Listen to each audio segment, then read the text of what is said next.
Solange Pellicero, gérante du GAEC, la ferme Pellicero avec mon mari. On est éleveur bovin, laitier et allaitant, donc ce qui signifie qu'on fait du fromage et aussi une partie viande.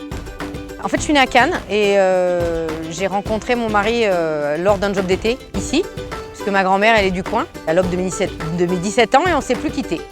Et donc on a réfléchi à qu'est-ce qu'on pourrait faire et ses parents avaient des vaches. On avait déjà l'alpage, du coup on a dit allez on se lance dans les vaches laitières et on a démarré comme ça en 2013. Au départ on avait acheté des vaches Valdostane qui viennent juste de derrière en Italie, de Desmontes et juste là derrière, pour prendre une race locale qui s'adapte très bien. Sauf que c'était pas une race très laitière et donc elle produisait pas beaucoup. Mes beaux-parents à l'époque avaient des Montbéliardes, du coup on a essayé de reprendre des Montbéliardes et là on aimerait bien tester les abondances. Mon mari quand il était petit il avait une vache qu'il avait appelée réglisse, elle venait lui chercher les réglisses dans la poche. Mon beau-père, dès l'âge de 4 ans, il était aux vaches. Ils ont eu des vaches à viande, des vaches à lait, après ils ont eu des moutons. Et ça fait 5 générations qu'ils occupent l'alpage. Et ils nous ont appris, ils nous ont montré, et ils nous conseillent, nous soutiennent, ils nous aident. Et c'est une transmission réussie. J'espère qu'on pourra nous aussi transmettre, si ce n'est pas à nos enfants, tout du moins à des gens qui aimeront reprendre et qui aimeront notre métier autant que nous.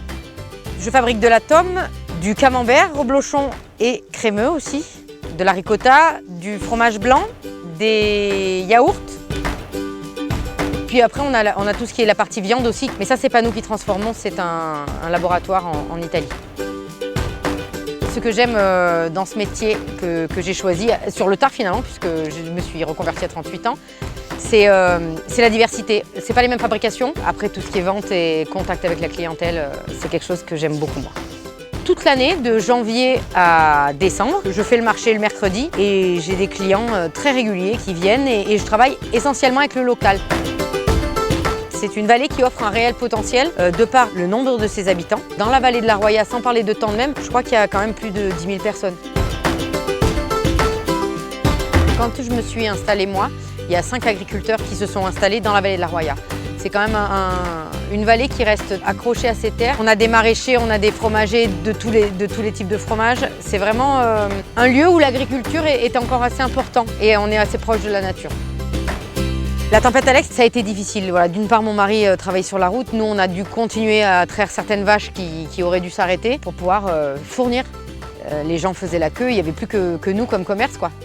Les derniers agriculteurs ont fini les légumes, on a fait tout le mois d'octobre et tout le mois de novembre. Je crois que la route a ouvert au mi-décembre. Et jusque-là, on était plutôt seuls au monde. Donc là, ça a été un élan de générosité, un élan de solidarité et de générosité sans précédent, je pense, quand même. C'est l'entraide qui nous fait rester là et puis, je sais pas, l'attachement à la terre. Dans la vallée de la Roya, c'est chez moi. Je me verrai pas repartir.